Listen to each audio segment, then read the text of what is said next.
a bunch of crap, in my opinion. Yeah. We found locker room boys shaving off parts of it.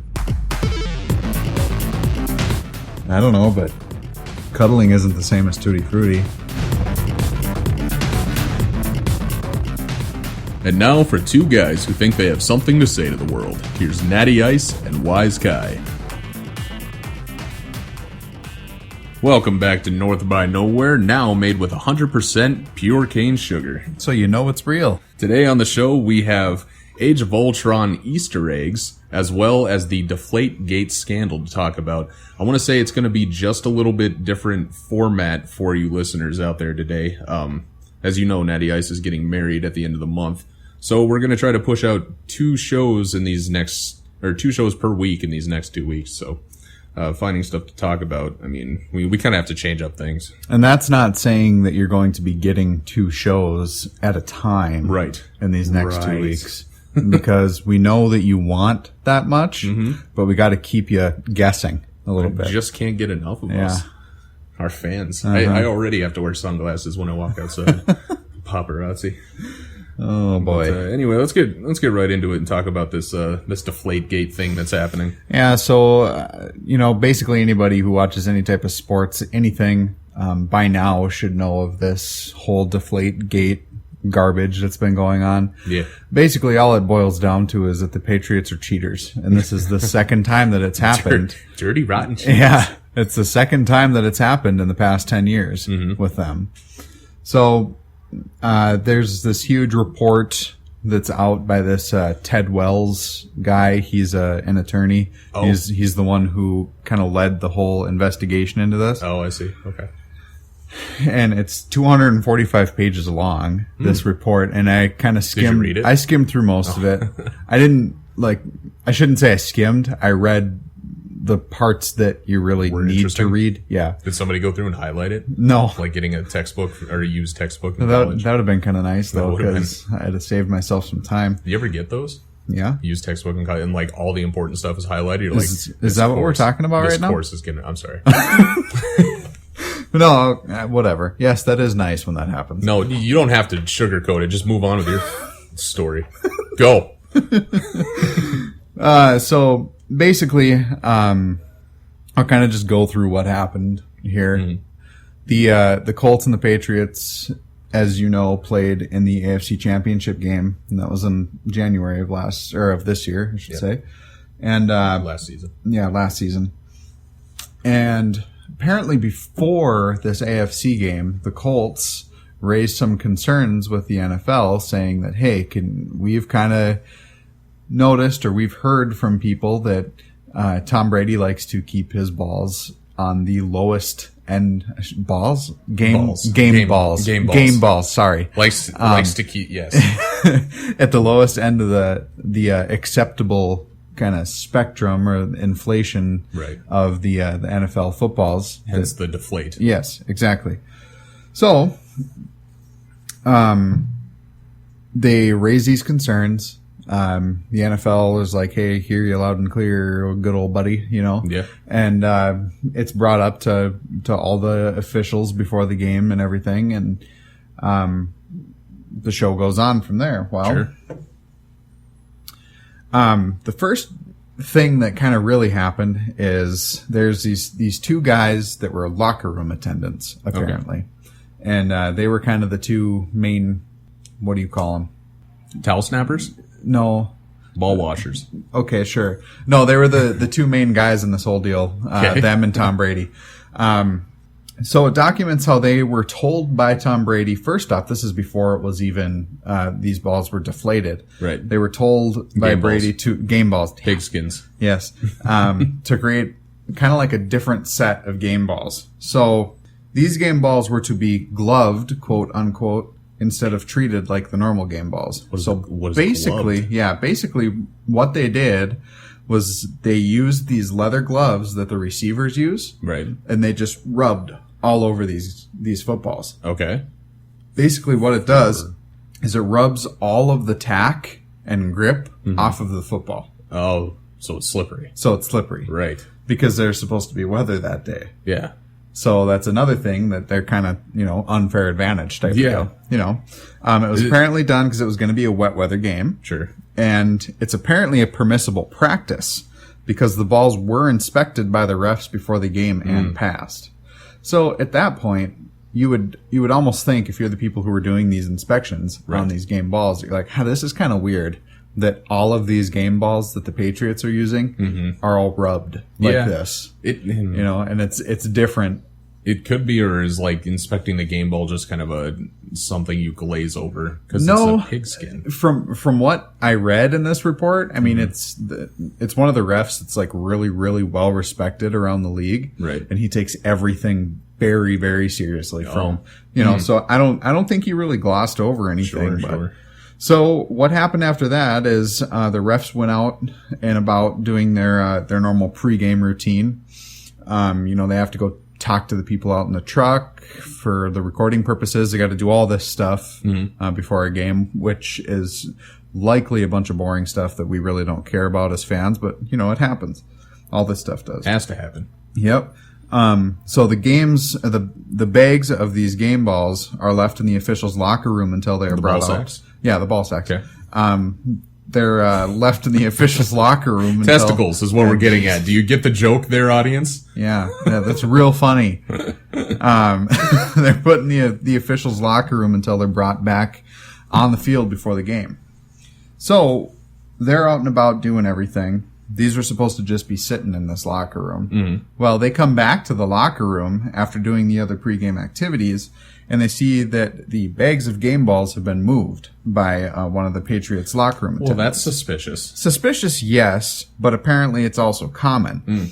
Apparently they'll usually move the game balls to the front of the locker room so they're easier for the officials to locate as they're, walking out onto the field. Makes sense, I guess. So about 20 minutes later, they found that the game balls were missing. By this point, they're just missing. They asked where they were, and nobody knew. So somebody knew. Well, yeah, it was suggested. Somebody knew that. It was suggested that perhaps one of the locker room attendants took the balls out to the field, which is not supposed to happen. And in fact, that main ref, he was actually quoted as saying he isn't supposed to do that. So. And we're getting to a point where things are getting pretty fishy. Yeah. At this point. And they went ahead and played the game anyway, huh? Well, there's still more. Yeah. The game balls ended up making their way out to the field after someone went to go get the backup ones. So basically, the person who's kind of like in charge of all of this equipment for the Patriots apparently had nothing to do with any of this stuff. But there's also a bag of backup game balls that are all inspected and everything, and they were running back to the locker room to grab those ones, and then the original ones just somehow made their way out to the field. Yeah. Out of thin air? So security footage shows one of these locker room attendants, remember there was two of them, walking into the bathroom with the bags of these game balls.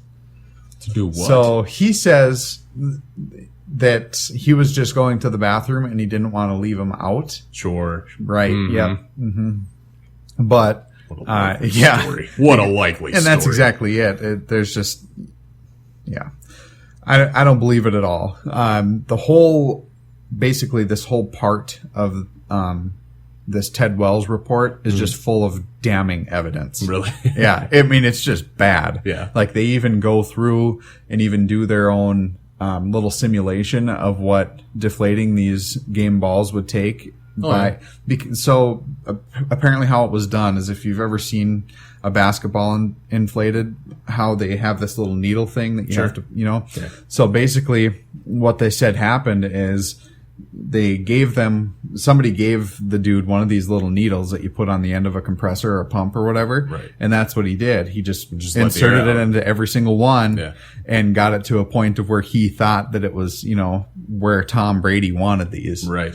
So yeah, the whole thing is just, that's fishy. Yeah. And so really that's what sports has become now. Or football, I should say. No, NFL. Sports. I mean, because if you think about baseball and all these performance-enhancing drugs and all this stuff that they've been on for years, apparently. Yeah, and continue to be. Yeah, and they just switched to the next legal. And that's exactly it. One. We'll actually put a link out there for anybody who wants to read through this Ted Wells thing. If nothing else, you should at least read through the part of what happened before and up to the game. Yeah. Because that's basically what I'm talking about. So, based on everything, they suspended Tom Brady for 4 games. 4 games. Just 4. Which is ridiculous a little bit, considering that the Patriots have been proven cheaters before. Mm-hmm. But they also fined the Patriots $1 million. Oh, boy, is that a lot of money to them. And they lose a first-round 2016 pick, which that's a pretty good one. I like that one. And they also lose a 4th-round 2017 pick. Okay. Which, 4th round, whatever. Yeah. But, I mean... It can come into play. Oh, yeah, there's been stars that have come out of the 4th round. Yeah. Over and over again. I just can't believe the $1 million. The owner probably just whipped out a wad of cash or and gave him a 4th of it. He's like, who do I make the check out to? Yeah. NFL? All right, I got this. But yeah, so after all of this was done, and after the NFL handed down its little punishment on Tom Brady and the Patriots, right? The Patriots actually came up with their own website. Oh boy! Basically, anything damning in that main thing, they're basically saying the opposite on this. Or they're going into it explaining just a bunch of them going, nuh-uh. Yeah. Nuh-uh. They're going in there and explaining like, oh, this didn't happen or this didn't happen or, well, this is the reason they did that or, things like that. And Trying it's to like, defend this is a bunch of crap. So like I said, they basically go through every damning part of the original report and say what really happened. The entire thing is just weird. I kind of thought we were done hearing about it last season. Me too, it would just actually. be done, but then it resurfaced as I saw somebody post Tom Brady's suspension. And they're like, oh no, he gets to take 4 weeks off with his supermodel wife. How terrible. Mm-hmm.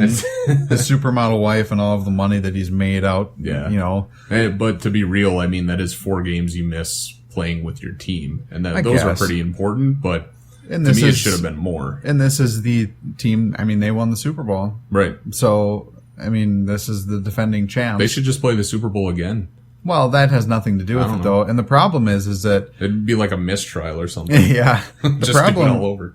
in my mind, is that no matter what, the Patriots probably would have beaten the Colts in that game. Yeah, I suppose. But it's interesting to think about... Did we just lose Colts fans? Just unsubscribing. That's not what I'm saying. Because Andrew Luck's a great quarterback. This show is bull. It's a great team. Yeah. But...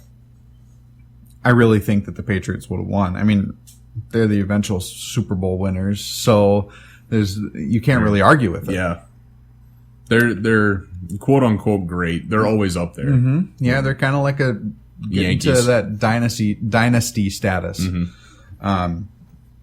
So it's taken actually a weirder turn now. Oh, really? Yeah. So he is appealing the suspension. Tom Brady is. Okay. Because you can under the CBA, the collective bargaining agreement that they have for the players union and all this. Yeah, says that you can do this. Well, was this a paid suspension? No. Okay. No pay. Without pay. Well, also in that CBA, it says that the commissioner of the league can be the one to hear the appeal. Oh, not some neutral arbiter type of how it should be. So what he did is he said that he's going to be the one to kind of reside over the whole appeal. So that's also weird. We're going to see how that turns out. Yeah, because I kind of feel like there's going to be no gray area. And I kind of feel like the main reason he is doing this is because he wants to make sure that those 4 games are going to stay 4 games. Yeah. That's my thought. Hope so. I hope so too. But I also kind of don't understand why he would be doing it, because I feel like with the evidence that they were given and all this stuff, I feel like even a neutral arbitration probably would say that, yeah, this is okay. Yeah. Unless he's just going for the free publicity for the NFL. But like they need it. Yeah, more. Exactly. But I don't know. I think the Patriots are making a wrong move or Brady is by appealing, because it's essentially a kid who broke a lamp and is going through every excuse in the book to tell his mom that it wasn't me. you know, and you're shoveling your own grave, kind of. Yeah. The problem is it's Tom Brady. Yeah. He's going to be a first-round Hall of Famer. Yep. It doesn't matter what was done here. And, you know, it's kind of like Ray Lewis, first-round Hall of Famer, most likely. Yeah, well, there's a lot of evidence that he killed somebody. Yeah. He kind of myrtleized. There's Ray Rice, who was only suspended 2 games for beating the piss out of his wife in an elevator.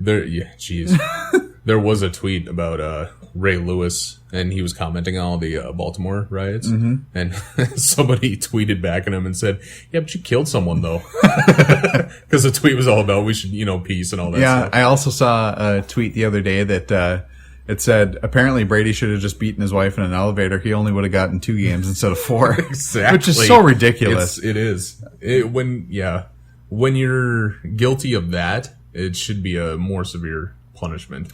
Yeah. But that's neither here nor there. So here's the main issue to me with this.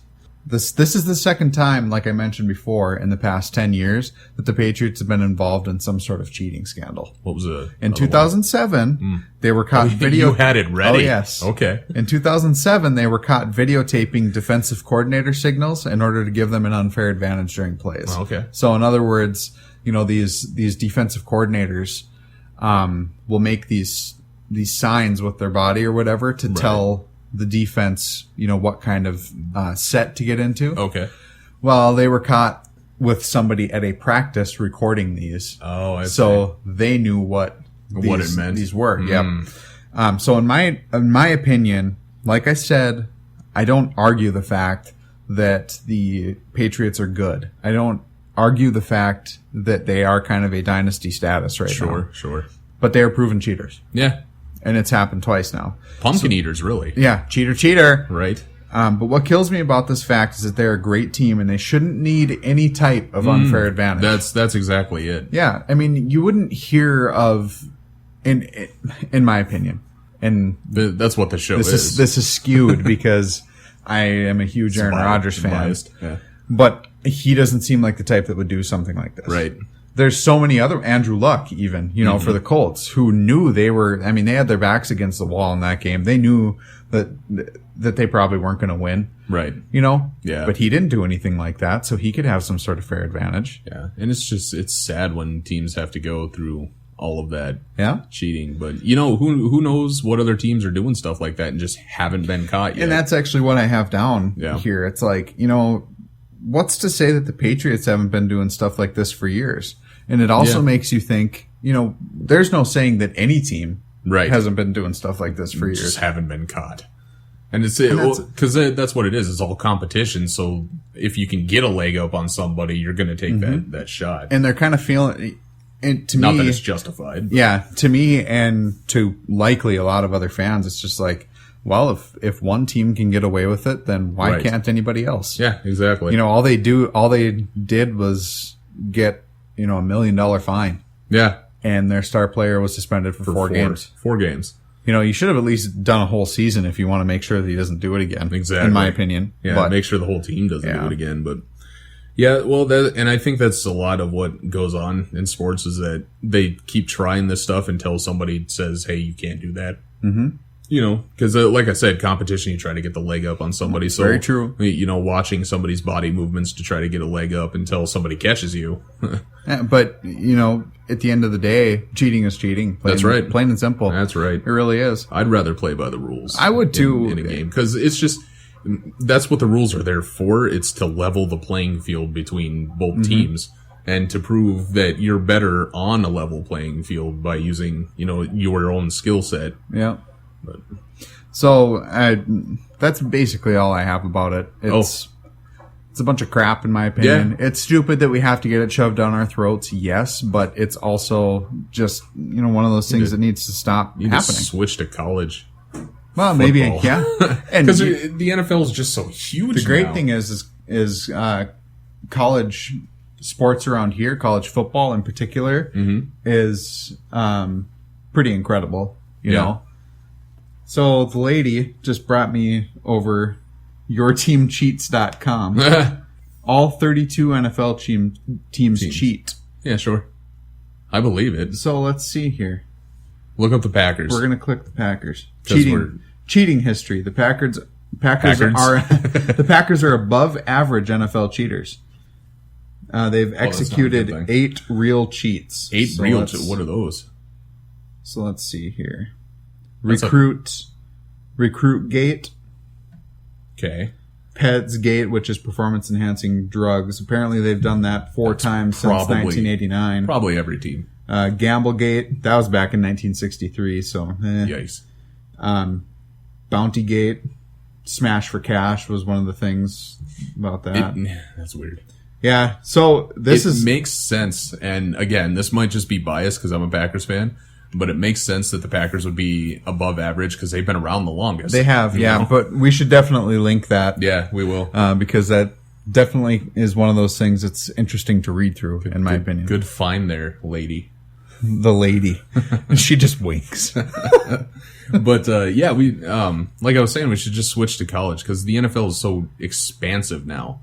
I feel like every little thing they do is now monitored. Well, what was it? They made like $9 billion last season or something like that. That's insane. It is really insane. That's too much. Yeah. For one. Too much kid. Yeah.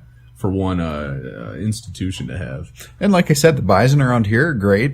You know, That's what I've heard. There's plenty of. You should come to a game with us sometime. They're a lot of fun. There's plenty of other college teams that are great that you can watch. The problem is that you just really have trouble getting connected to these players because they're gone in 4 years. Exactly. That's my main argument. argument. In NFL, they can be traded. They can. Or drafted to different teams at any point. It'd be interesting to see one sports something that has members from the ground up. Yeah. And they're just there forever until they retire. Well, the Packers are kind of one of those. Kind of. They try. They don't really play in free agency at all or anything like that. That's true. They like to kind of draft and develop, but all of this Packers number 1. Yeah. Go Pack go. All of this just basically gets reiterates my love for hockey. Sure. Because you never hear of any of this scandalous stuff in hockey because let's be honest, not very many people care. Yeah. And that's why it's great to me, is that it's kind of like those... Deflate puck. Yeah, deflate puck. That puck was however many ounces when it's supposed to be... Yeah. Right, yeah. We found locker room boys shaving off parts of it. Yeah. All right, I'm done. You're done? I'm off my high horse. Okay. All right, so moving on to our next topic. The Age of Ultron. Now, listeners, viewers, we have given you about 3 weeks to go and see this awesome movie. So I feel that this segment shouldn't need a spoiler warning, but we're going to put one on there for you anyway. Yeah. If you don't want spoilers, if you haven't seen the movie yet, you can probably just stop listening right now. We appreciate it. Only to this episode. Please keep listening to our other episodes. Please listen to us. That was a good catch. Like there's somebody there finally, stop listening to these guys. So we're going to move on to some fun little Easter eggs because Joss Whedon likes to throw those in there for much of our delight. And he's silly. He is, and he's great at doing it. You could tell that this was a real work of passion for him. Oh, yes. And probably not just him. I'm sure the writers had a lot to do with it and everybody involved. I actually read that he was afraid to release the movie because he was afraid that it wasn't going to live up to the first Avengers movie. And then, I was kind of afraid too. I think a lot of people were. But it did. All of the Marvel movies have been great so far. For me, I can't put one above the other. Avengers 2, Avengers 2. Because Avengers 1 had the wow factor of they just got all these people together to make a movie and it was good. Avengers 2 was just, it was a fun-filled ride. Yep. It just keeps getting better. All the Marvel, everything. I'm very excited. I'm excited for Antman. And, oh yeah, me too. And there was a whole thing about, Joss Whedon quitting Twitter because people were saying, "Oh, you screwed up my childhood." Wow. You know, stuff like that. But it turns out that wasn't true. He did quit Twitter, but it was to write on the next, his next project. I heard about that.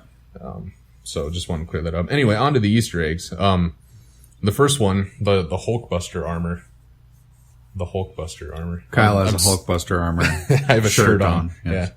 Hulkbuster armor is labeled Veronica. It is actually a play to the old Archie comics. Bruce Banner's love interest in the previous movie was Betty Ross. Mm-hmm. And in the Archie comics, Betty is a girl that Archie goes after, but also Veronica. So it's kind of a, He's kind of a two-timer, that Archie. a little bit. That's why the comics are great. The Hulkbuster armor was designed by both Tony and Bruce, which is why it's capable of stopping the Hulk, just in case you were thinking that was a bunch of baloney, because the Hulk is pretty much unstoppable. And Veronica isn't just the suit, is it? It was the whole It's the thing. whole satellite system kind of thing going on, which is cool. It was very cool. Yep. Ulysses Claw, the man Quicksilver and Scarlet Witch, and later Ultron visited about getting all that vibranium. Yep. He was kind of an ugly guy. He was an ugly guy, but he's a prominent villain in the Black Panther comics. Okay. So that's setting him up for if they do a Black Panther. He's supposed to be in one of these. Is he? Yeah, I can't remember which one he is. I don't know if he's going to get his own, but he is supposed to be in one. He's supposed to be in the, I think the next Avengers. Sorry. That's all right. This one is really cool and I missed it. The entire Phase 2 portion of the Marvel movies hid an Easter egg pertaining to Star Wars The Empire Strikes Back. Someone in every movie gets their arm cut off. In Guardians of the Galaxy, it was Groot. His grows back, though. Yeah, it does. Because he is Groot. In The Winter Soldier, of course, it's Bucky Barnes, who has that metal arm. In Age of Ultron, we see Ulysses Claw get his arm ripped off. And in Thor 2, it was Thor. He got his arm sliced off by Loki. Was that him, or was that a trick that Loki was playing? That was a trick that Loki was playing. All right. It still kind of happened, but...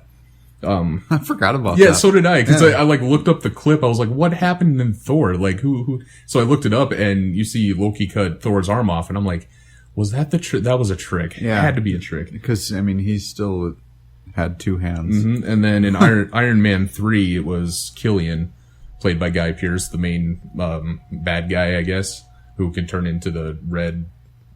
I don't know. You remember a whole lot about that movie? It was kind of bad. Iron Man 3. Iron Man 3. You remember they had the people that could glow red, superheated, and that's how they could punch through Tony's armor? No, I don't remember. Oh, okay. Well, I might not have seen Iron Man 3. Really? Okay. Well, maybe they could. I did. Yeah. And the main bad guy could do that. And when he did, Tony held up a blade and the guy's arm kind of cut off. But anyway. The Vision, who was played by Paul Bettany. Yes. Which is fantastic. It's great. Great casting. By the way, I didn't put this in there, but I should have. Paul Bettany knew he was going to play the Vision since I think Iron Man 1 or 2. That's how far Joss Whedon's... He did? Yeah. Because I read something a while back talking about how Paul Bettany was basically done with his career. Yeah. Like he thought he was never going to be in another movie again. That was on Facebook, because I read the same thing, and I was like, that's kind of a So this must have been a long time before. Right. Okay. But anyway...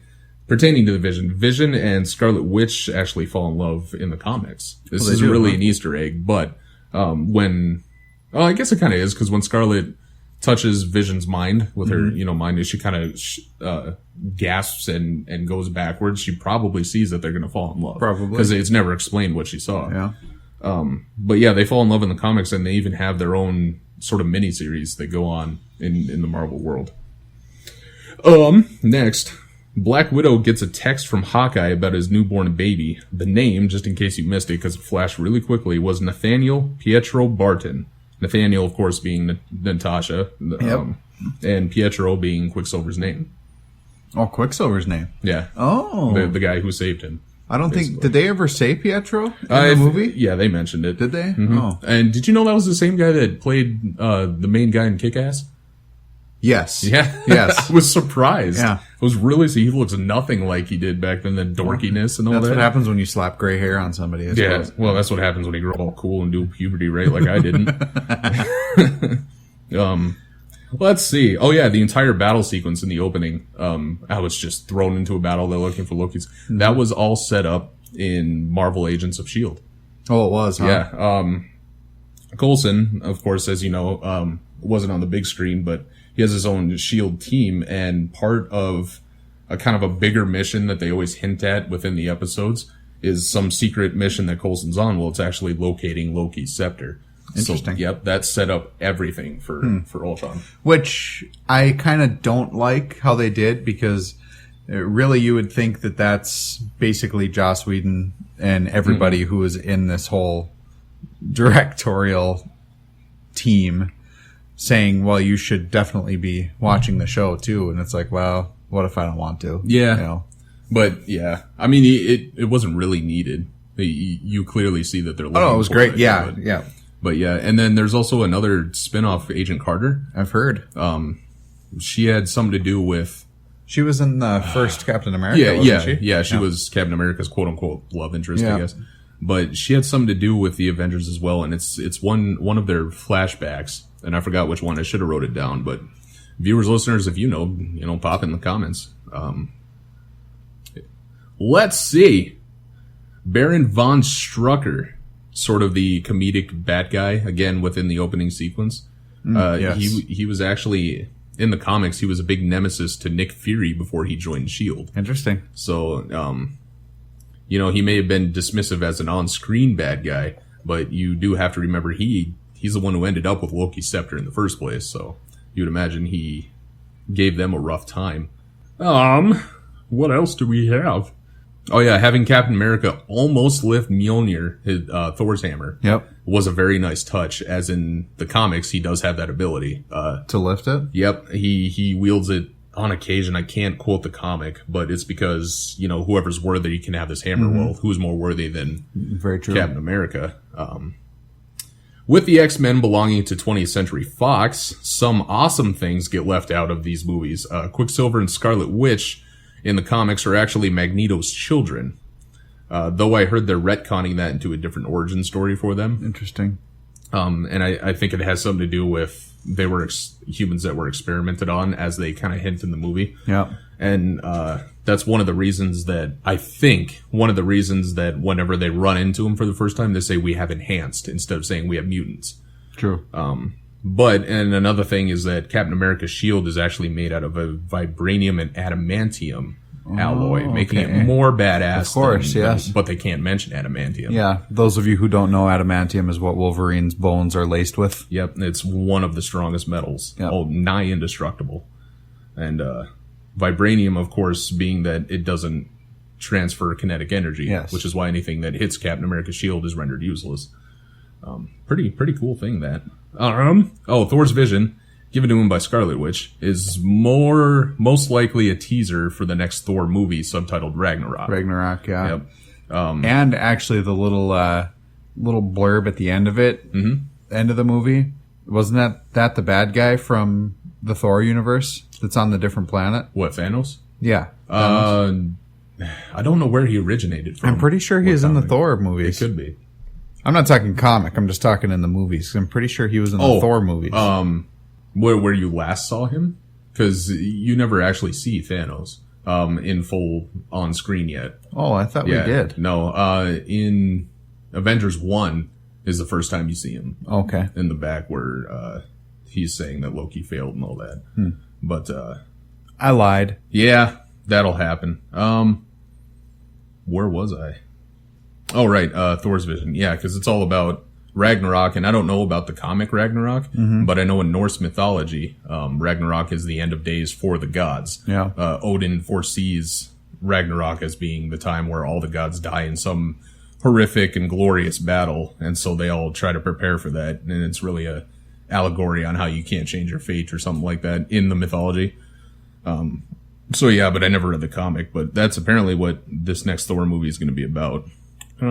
If Thanos is seen in the end as grabbing the Infinity Gauntlet. Yeah. But the last time we saw the Infinity Gauntlet, it was in Odin's treasure chamber. However, one of the writers, forget his name, I'm sorry, came out and said that there are actually two versions of the gauntlet. So what you saw Thanos grabbing was not in Odin's treasure chamber. It was a different version, but it's going to be interesting if they make the two gauntlets come into play. I was going to say that's a really nice cop-out. Yeah. But the gauntlets, for those of you who don't know, is the only thing that can control the Infinity Gems, which is what all of this Phase 2 is leading up to, or it has to pertain with. They have found a multitude of gems within the Marvel Cinematic Universe. The Space Gem. I should Space Gem? Should just go through the gems real quick. Soul, time, space, mind, reality, and power. The Space Gem was housed in the Tesseract, which they found. The Mind Stone was in Loki's scepter, now is the jewel on Vision's forehead, which in the comics, the jewel is just a solar-powered thing. It's not actually the Mind Stone, so that's a little different. The Reality Stone was a gem used by Malekith in Thor 2, and it's how he controlled the Aether, the dark, energy around him. The Power Stone was in Guardians of the Galaxy. It's what they were fighting over. And the 2 stones left are Time and Soul. They're missing, but they speculate that the new Ant-Man movie will be a heist on stealing the gems. Which Either would one or make both sense. of them. Yeah. Because, I think that's going to be just a heist movie. Isn't Ant-Man more of an anti-hero than anything else? No, he's actually a hero, but I think the way they're doing him this time is an anti-hero. Yeah, I was going to say, because it seems like he was kind of the bad guy that was he was a thief and this and that. Yeah, got in the trouble. previews, that's and, what it's and it looks cool. I think they had to do that because Hank Pym, which is Ant-Man, was one of the very first Avengers, and I think he's the one who actually formed the Avengers the first time. And he's the one who created Ultron in the comics. Of course, in the cinematic universe, it's Tony Stark. Yeah. But he's some, big brain scientist in the comics and stuff like that. And here we see him as kind of a thief or something. Yeah, he looks that was kind of like jail. a criminal. Yeah. And then Michael Douglas is all like, I want you to do this stuff. Mm-hmm. Michael Douglas, fantastic actor. He's great. I like his voice. But yeah, so it's going to be really interesting. It's going to be a lot of fun. I feel like that one's going to be especially fun just because it's Paul Rudd, and Paul Rudd has such that dry sense of humor to really put into does. stuff. Yeah, it's just going to be great. It's going to be interesting. Yeah. And like I said, everybody in this phase 2 gets their arm chopped off. So look out for that in the new movie. It'll probably be an ant. They have like 6 of them. Hopefully not. That'd be a cop-out again. It would.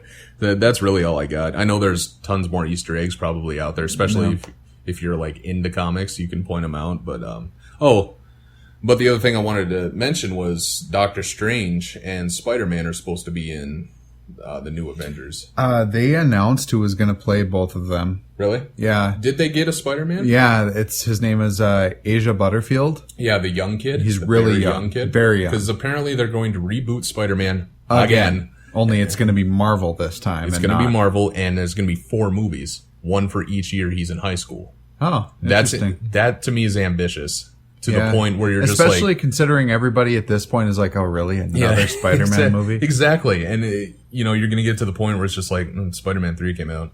Okay. Cool. Well, I'll wait till rent that one. You want to get That's Chinese, a renter. You want to get Chinese food instead? Yeah.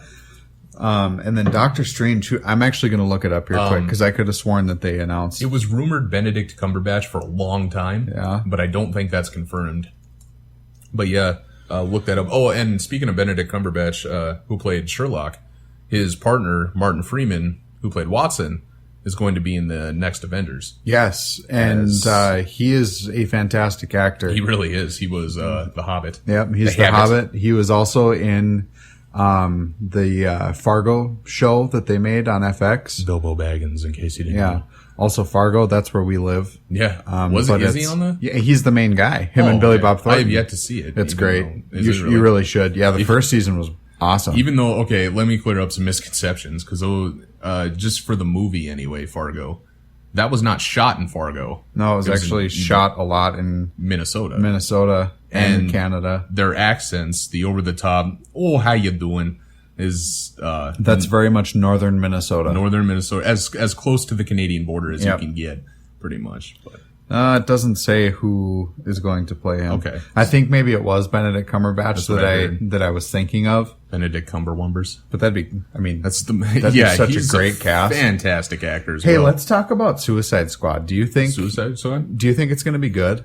Yeah. Everybody's on about Jared Leto being a terrible Joker. I honestly think he's going to be fantastic. Yeah. And this is just from one picture of him with all the tattoos, and they're like, "You're ruining my childhood." Shut up. Yeah. The reason you have comic books still is that you can go back and revisit them. Yes, and what's to say that Heath Ledger didn't also ruin some people's perception of the Joker? Exactly, because when they announced Heath Ledger as a Joker, I went, eh.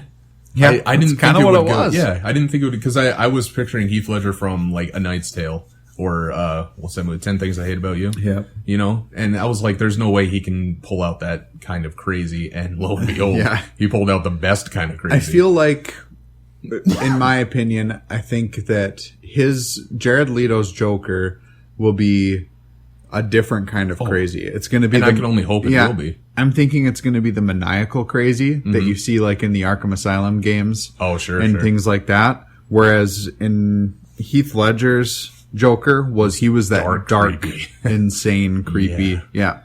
It was fantastic. And that's the thing is that everybody's like, you can't beat Heath Ledger's Joker. And it's like, well, if you can't beat something, be different than it. Yeah. You know? I think he's going to be great. It's going to be good. And really, is he even a really predominant part in that movie? Suicide Squad? Probably not. Yeah, I'm thinking not. I know nothing about the Suicide Squad, to be honest with you, but I am really excited to see I did also, I don't really know much either, but I did also read that Ben Affleck was caught on the set for Suicide Squad. So they're thinking that Batman's going to either show up. Cameo or it's going to be like a cameo type of deal. Okay. Which is cool. Yeah, I like it when they do stuff like that. And it would also be kind of cool, you know, as much as Batman has been done over and over and over again. Almost as much as Spider-Man's getting up to Batman now. But I'll always go watch it. Oh, yeah. So if this Dawn of Justice, Batman versus Superman, does well, and if Ben Affleck wants to come back and play Batman in his own movie, I'd see it. And especially if Jared Leto does great in the Joker and he's going to be in the movie, I mean, well, that would be reason enough for me to see it. I'd see it. Yeah, because the Joker's the best freaking villain in all of all of comic books, in my opinion. I know you like him a whole lot. He's chaos incarnate. Yeah, and that's why it's fun. He's chaos to Batman's authority, I guess. Yeah. Order, I should say. Order. But anything else? No. That was pretty good. Do you guys want us to talk about anything else? Didn't hear it. So. I didn't hear a thing. All right. Probably. They're all shouting out their screens right now. They probably are. Yeah. If you do want us to talk about anything else, drop it in the Facebook page, facebook.com/northbynowhere. You can like the page as well.